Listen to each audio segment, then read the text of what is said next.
the back of the room. My guest today is a very funny stand-up comedian, the Raging Cajun, everybody, John Morgan.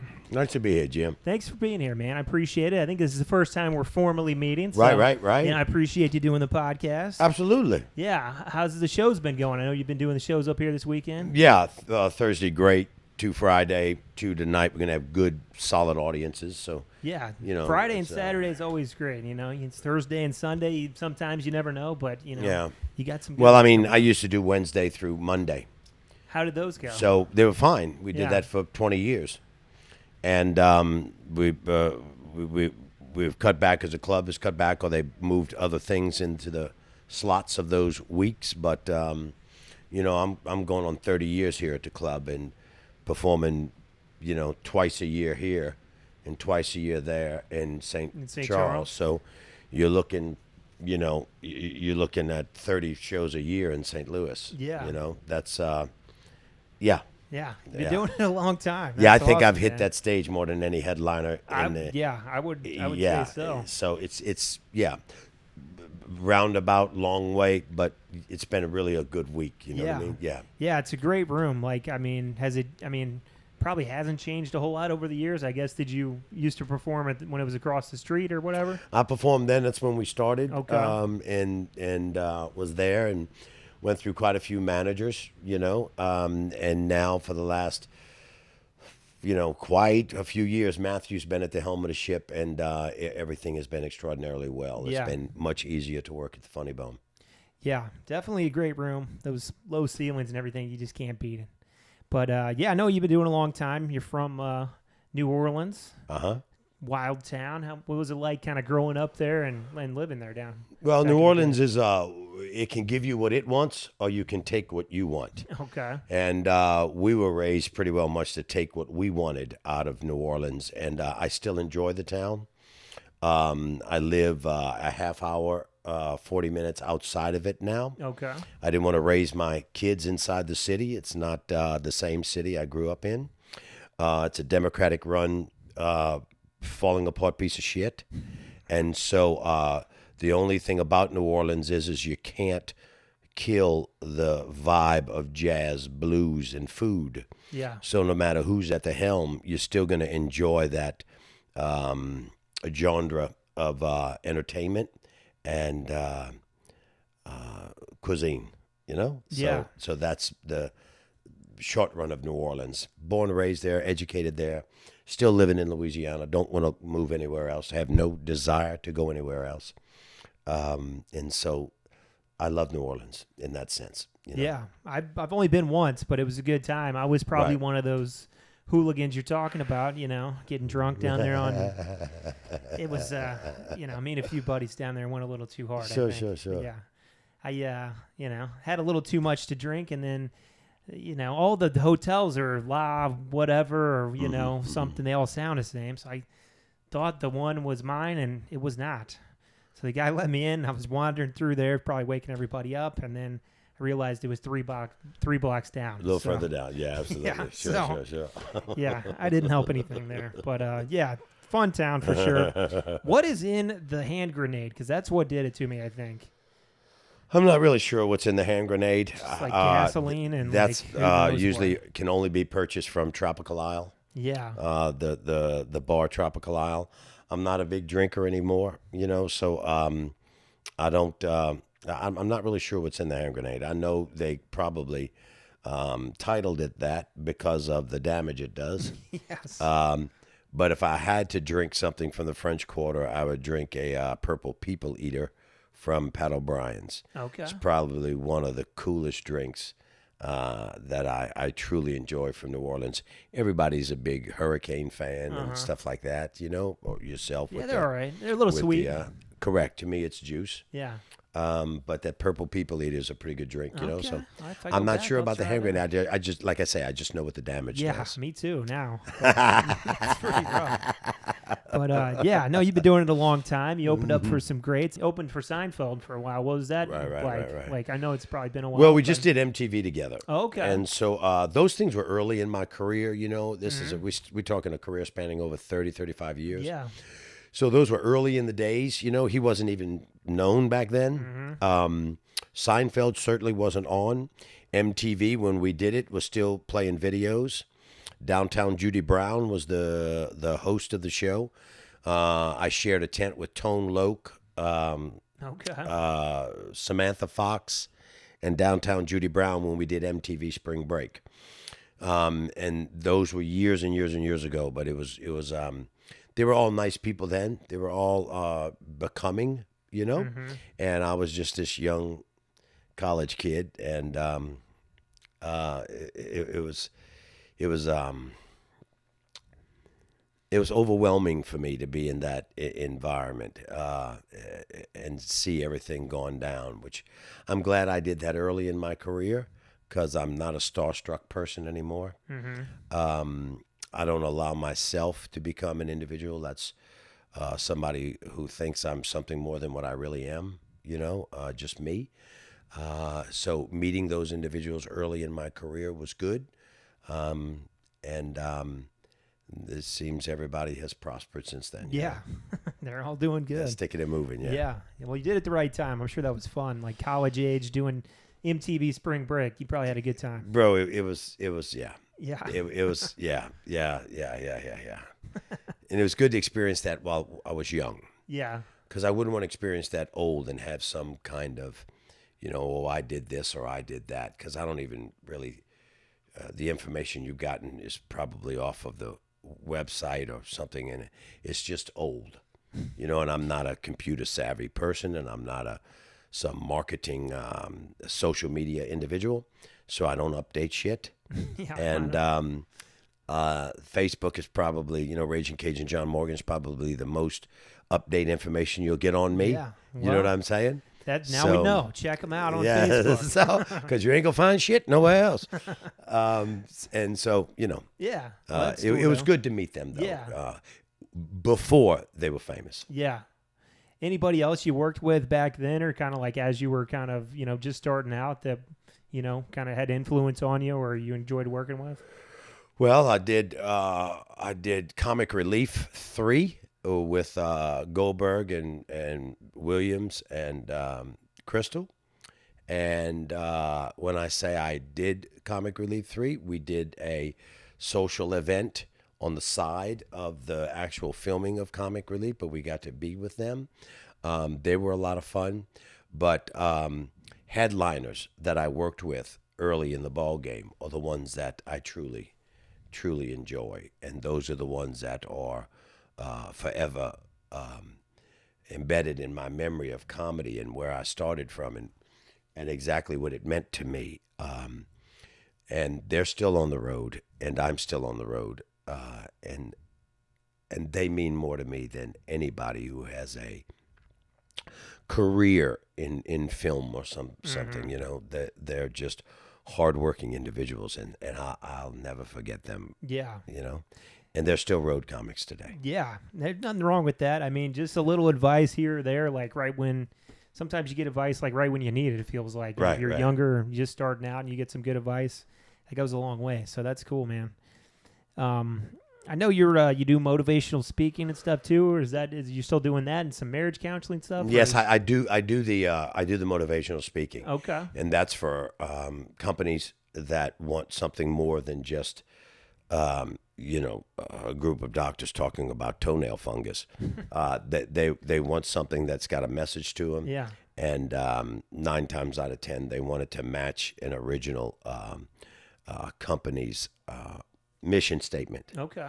Of which 90% of people in any company do not even know their own mission statement. Yeah, that's true. And so when you take that in and you combine that with a positive message and moving forward with some giggles and, you know, shits and giggles in the interim, you have a way of educating them to what the true value is of the founding of the company, or companies, if you will, is about. So I do enjoy that. I do enjoy talking to graduating classes, and I enjoy doing healthcare, because those individuals, to me, above all, need more uplifting, you know? Yeah. And I believe not secondary, but equal to them is the educational system. Yeah.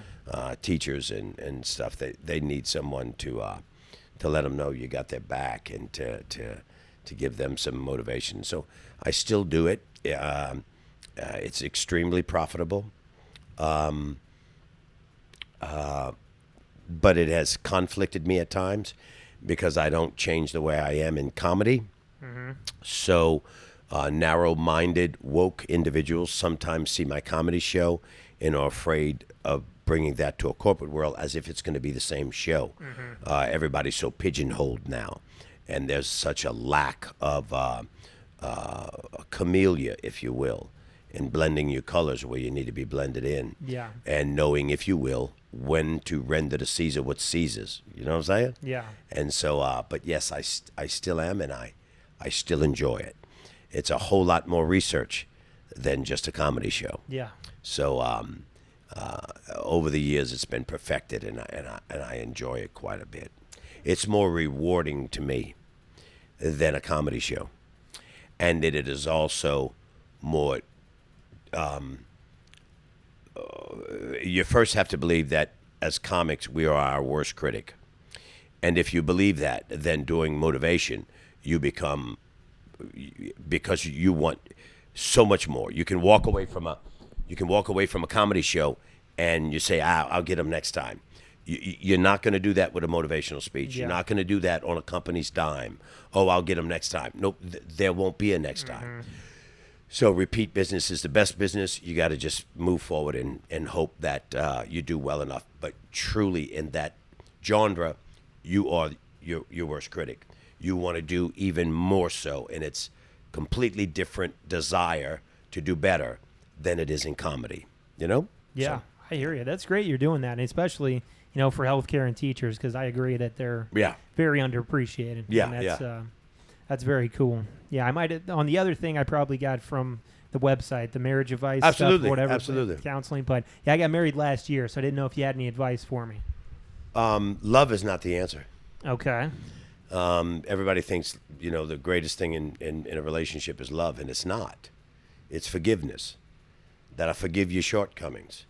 Because if you honestly forgive, that in itself is the greatest love of all. To forgive.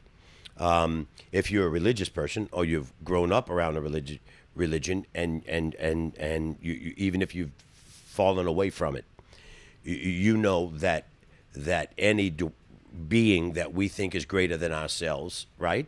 Whether it be God, Jesus Christ, Buddha, whatever the case may be, that individual forgives you for your shortcomings. Marriage to me is that same thing. It's not all about the love. She's so pretty. I love physically touching her. I love, when we're together. I love holding her hand. I love blah, blah, blah. It's, can you forgive her because she didn't say what you wanted her to say? Can she forgive you for your shortcomings of small things, from leaving your clothes on the floor in the bedroom to the larger things when you should have never spoke to my mother that way? Forgiveness. Forgiveness, from the little things to the larger things. And when you do that, you find we can make this work. And I've done it for 32 years. So it's not coming from it's coming from experience and not just some thought process. No, that's good advice. Thanks for sharing that, for sure. But I'll keep that in mind, and I'll tell my wife too. So that's good advice. Got a few more comedy questions for you. I know we already touched on it.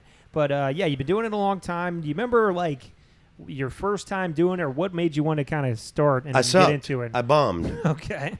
I was in a little place in a place called Houma, Louisiana. And I, oh, my God, I sucked. I was a master of ceremonies for a group of male dancers. When the big male strippers were a big thing. My brother was one. And they had Johnny GQ, New Orleans Lust, the Cowboy, the Incredible Edible, and blah, blah, blah, and all these guys. Ladies, are you ready for, and you'd pack a room out of 500 ladies in a nightclub. Uh-huh. And these guys would go around and dance, and I was the dude in the front going, "Hey, we got any birthdays tonight?" You know what I mean? I was your suck ass opener that talked to the crowd. You know what I mean? And I am livid about an opening act talking to the crowd. Shut the fuck up and write some fucking material. You know what I mean? And so this guy came up to me and, oh God, what was it? Late 80s, mid 80s, and said, "Man, you think you could do some comedy?" And I was like, "Yeah, I could do that." Well, I bombed. I bombed bad, dog. I sucked ass. But You might have been set up for failure, though, too, felt with that. where I was. Okay. And I knew I can do this. Mm-hmm. I got to get better. I gotta do something different. But and I hung in there, and I put myself through college that way, doing comedy. And back then, you could get a student loan. There was no grants and shit, but you could get student loans and short term. And then I could pay my tuition and then pay it back monthly. And so, yeah, I remember. And it wasn't that great of an experience. But it was eye-opening to me of saying, this is what I want to do. Yeah. Yeah. Well, it's good it got you in the door, but opening up for, the dancers, that's kind of a weird start. I mean, it got you in the door, but that's, well, what it is it's a form of communication of which a lot of comedians don't even have the opportunity of doing. Mm-hmm. They can't even speak in front of a group, but now they're going to stand on a stage and talk to somebody. You got to be able to have a perspective of being able to speak to people. If not, you have to have that on and off switch where if that's not the way you are off stage, it damn sure is when they hand you the microphone. Mm-hmm. And so whatever form it is, I don't care if you're an MC for this or you're a juggler and you talk to people or you are a auctioneer or whatever, or you're comfortable standing in front of people, and or you're comfortable being in front of a crowd where all eyes are on you, so that there's no in the process, unless that's part of your act and you actually stutter.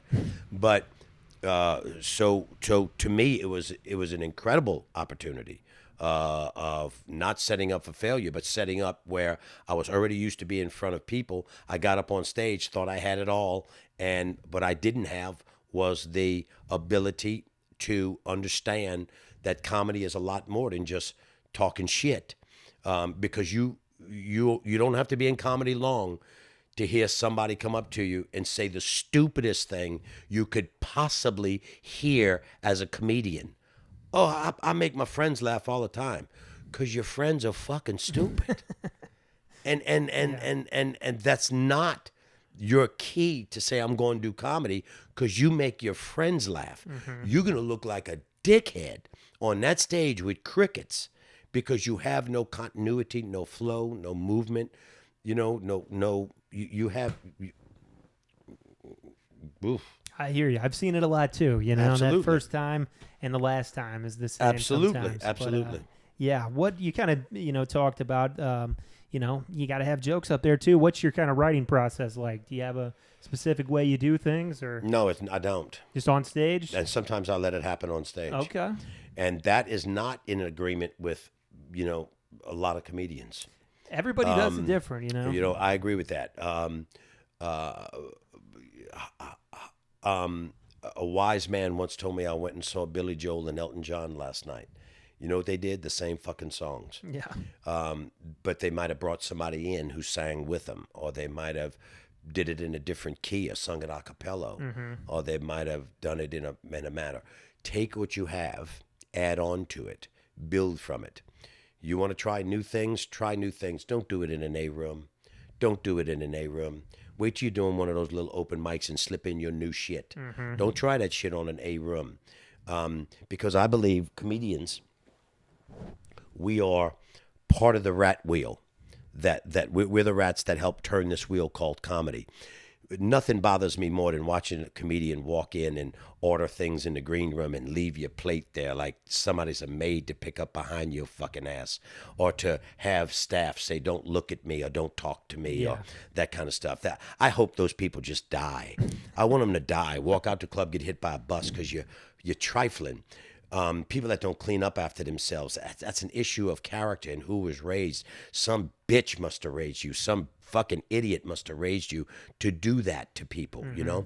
So my thing with this is to always try to do the best you can with what you got, express how it is, try to write when you can, try to figure out how it can go into an act, how to expand on an act, how to take things and move them and shift them, and most of all, have some kind of LPMs that you are happy with, and the audience is happy with, and the club stays open another week for another comic to come and make some money, you know? Yeah. Yeah. Yeah, I hear you, man. That's all good advice for sure. Is there anything specifically advice-wise that you remember from, you know, back in the day, or any good advice you got from somebody that you were kind of held on to? Greg Martin is he's one of the most incredible dudes, man. I really enjoy him and I enjoy him as a person. Early in the ball game, he told me, I'll never forget this. He said, every hand you shake is a hand that's coming back to see you. Every person you hug, every person you touch, every person you speak to, and you make them part of you, is coming back to see you. Yeah, that's I'm 30 years doing 30-something shows a year shaking a lot of hands in St. Louis. Yeah. That's unheard of. Yeah. That's unheard of. But these people will come back over and over again because they're part of me now. I remember their kids. I remember them. They're bringing their kids. Now, when their kids start coming, I'm fucking retiring, dude. This is crazy. But to know your audience, I've never understood a comic that wanted to go and just piss off the audience. You know, I watched one chick do that, and she's just she made me sick. She just C-worded the audience, and she's and so to watch people try to piss an audience off, I never could understand it, you know. To watch an audience laugh at someone, to me, is one of the remarkable things. I get the same feeling as I do when I hear a baby giggle.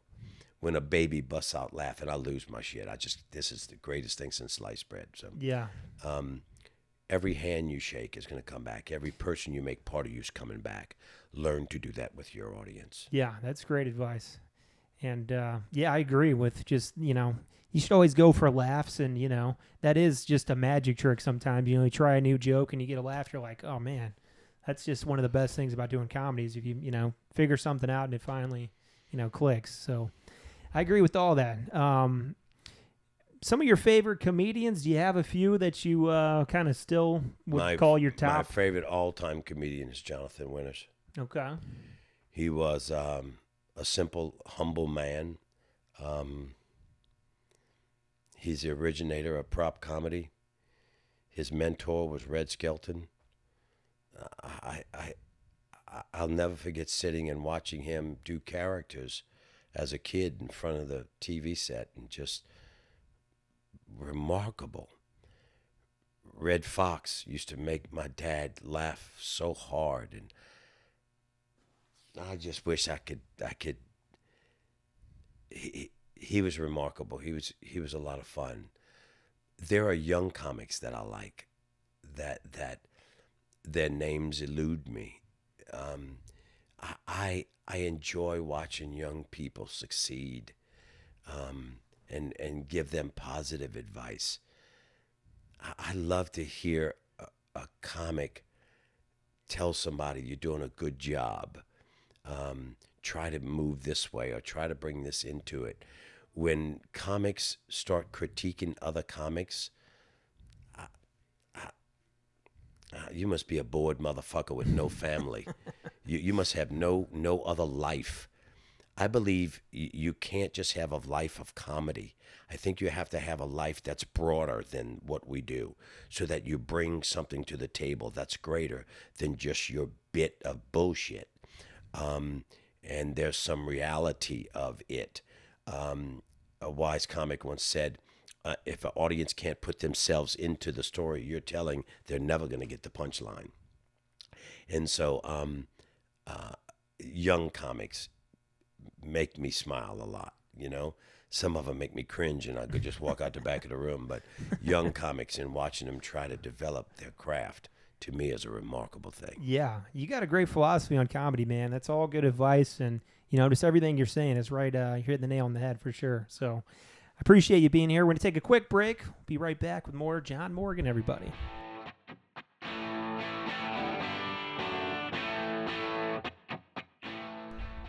All right, we're back. Sitting here with John Morgan. Great advice about comedy so far. Got a segment for you. Going to run by you. It's kind of dumb, but, Let's go with it. Let's go with it. It's called It's About Time. Yes. So it's kind of like if... it's like a hypothetical, If you could go back in time, what would you do in these situations? Gotcha.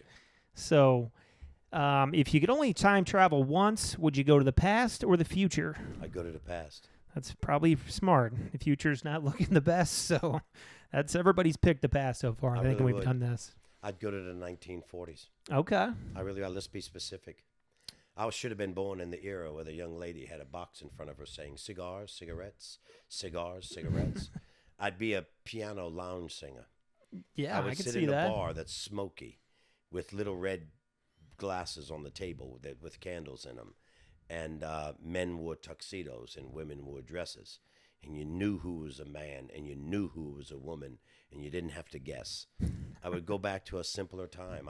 I would go back to where automobiles had curves on them that were like the gorgeous creation of a woman's body, where music had a rhythm of which to dance as if you were making love.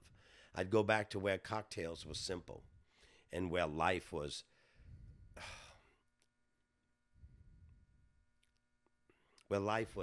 mom and pop and apple pie. I'd go back. Bitch, I would go back. I'd go back. Yeah, that all sounds good, man. That's a good place to start for sure. Got another one here. If you could go back in time, what advice would you give yourself at like 13 years old or somewhere around there? Chill out. Okay. It's okay. It's okay. It's give yourself a break. God, I tell my children that all the time. Yeah. God, don't be your hardest critic. And we just talked about that with comedy. Yeah. It's part of the human DNA that sometimes we'll upset ourselves before we upset other people. But what's happening nowadays is there's no self-awareness. So if you upset somebody, you don't give a flying rat's ass about it. Yeah. You know what I mean? And I can't stand those people. They call them woke. I'd like to throat punch a bitch. You know what I mean? Yeah. And sometimes I wish they'd just drop dead and die. They want us to believe things we're not supposed to, we know aren't fact. You can't have a penis and now call yourself a woman. It's fucking factually, you can't do it. I would tell myself, it's okay. Yeah, that's good advice. It's that's okay. good advice. Yeah. It's just on that note, that is about being a comedian too. Like I was doing shows in St. Charles last night, did a show. I was like, man, I should have done this, should have done that. I could have went better.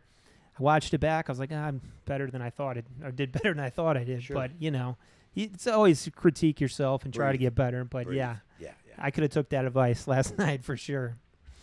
If you could go back in time and there was only one, like a show or a concert or a comedian you could see from the past, is there anybody you would pick? I'd watch Jonathan Winters live. Okay. Yeah, I mean, to get to see your favorite comedian, that'd be up there for sure.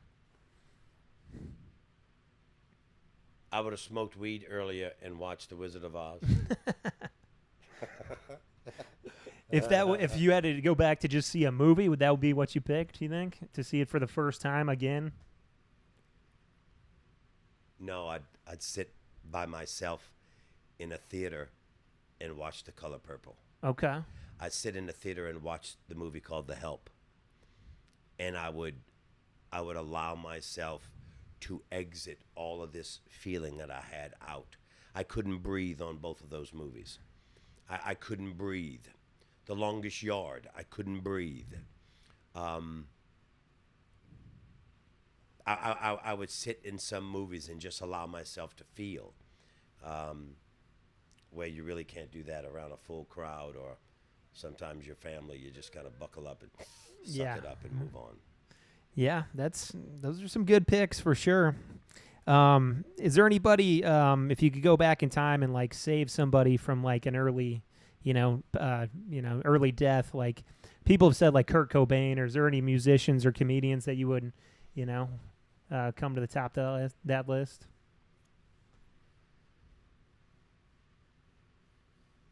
Kind of tough questions. There's a lot it's really of not, because I know what I want to say, but I want to say it right. Yeah, I hear you. No, I wouldn't. I wouldn't save a single person. Okay. Because we all come and go at our own time. And I don't mean that sarcastically, and I'm certainly not trying to be philosophical. Mm-hmm. I just think that we're so afraid of death, and it's part of the natural experience. And people have to go when they have to go. Do we lose some people quicker than we do? Let me tell you something. One of the most heartbreaking people I ever lost in comedy was Spanky Brown. And I loved him with all my heart. Spanky Brown was a funny son-bitch and a good man to be around. He was so much fun to be around. But he left us, and that's part of it. No, I wouldn't save anybody. Okay.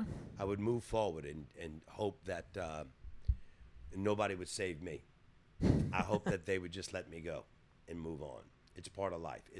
It's truly, and I don't want to quote some Lion King bullshit, but it is in fact the circle of life. Yeah, I mean that's a good way of thinking about it for sure. Yeah. That's about all the questions I got for this segment. It's kind of a weird deal, but I think you did great with it. Cool. Yeah, but I know you got to get ready for some shows. Gonna have a couple good ones tonight. I'm gonna check out the first one, maybe the second one. We'll see. But you did it. You just did a set last night at the. I'm doing 3 shows. I'm featuring 3 shows, and they had 2 different headliners. So I'm working with one headliner, not the other. So you got to go back tonight.